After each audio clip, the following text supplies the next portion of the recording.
بەدەستەکانی دەیەوێت ئومێد بۆ ژیانی بگەڕێنێتەوە کە ماوەی 11 ساڵە بەهۆی نەخۆشیەکەیەوە لە چاوەڕوانیەوەیە هاوشەوەی منداڵانی تر ژیان بکات. ئەمن گەل حەزم لێ چاپمەوەکی منداڵەکان ئەوە لە خۆم بەخۆشی لە بۆ خۆم ژیانە خۆ بەسەر بم. هەدی ئەحمەد ئەو کچەی تالاسیمایەتی و لەگەڵ دایک و براکەی بۆ وەرگرتنی خوێن دەبێت زوو سەردانی سەنتەری تالاسیمای هەولێر بکات، بەڵام وەک دایکی دەڵێت بەهۆی هەڵقشانی تەمەنی کوڕەکەم بۆ 15 ساڵ لە چارەسەری کۆتایی بێ ئومێدیان کردم. داواکارم فریای کچەکەم بکەون. ئەوە کوڕەکەم تەوا و تازە فریای ناکەون، هە فریای کچەکەم بکەون. 11 ساڵە متابقەمانەوە 6 ساڵە وەلگرتیە لەمەمان هەبەس ئەوەی بنێرنە هەندستان. فریای کچەکەم بکەون، کوڕەکەم مشکلە نییە.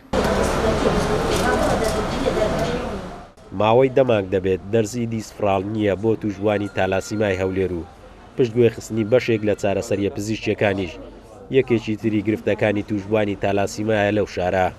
ئێستا من دەرزی بەکاردێنم دەمانگە دەرزی نهاتوە، یعنی پێویستمانە بە دەرزی دیسفرال. بەڵێ عیلاجانێک کە بەکاردەهێنرێ لێرە وەڵڵی بڵێن چی لە هەموو شتێکمان کەمە بەجددی.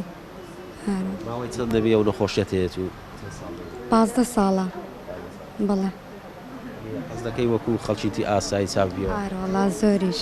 خوێنەکان فلتەر ناکرێت، لە چ وڵاتێک بۆ خوێن بێ فلتەر لە نەخۆش بکرێت، نانی لە چ شوێنێک بووە خوێنەکان بێ فلتەر لە نەخۆش بکرێت و جیاز عەتاشت بۆ دابین نەکرێت.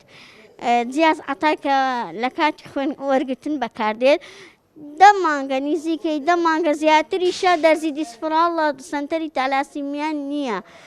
حەبەکەش چەندین جار کوالیتیەکەی گۆڕاوە. لە هەولێر ژمارەی توشبوانی تالاسیما نزیکەی 800 کەس دەبێتن و ئەمە جگە لەوەی زیاتر لە 300 توشبووی تری ئاوارە و پەنابەر لەو شارە چارەسەری پزیشکی وەردەگرن وە خۆیان دەڵێن زۆر کات لە کاتی وەرگرتنی خوێن تووشی هەڵاوسان و داخورانی پێستیان دەبن. قارەمان جەوهەر، کورسات نیوز، هەولێر.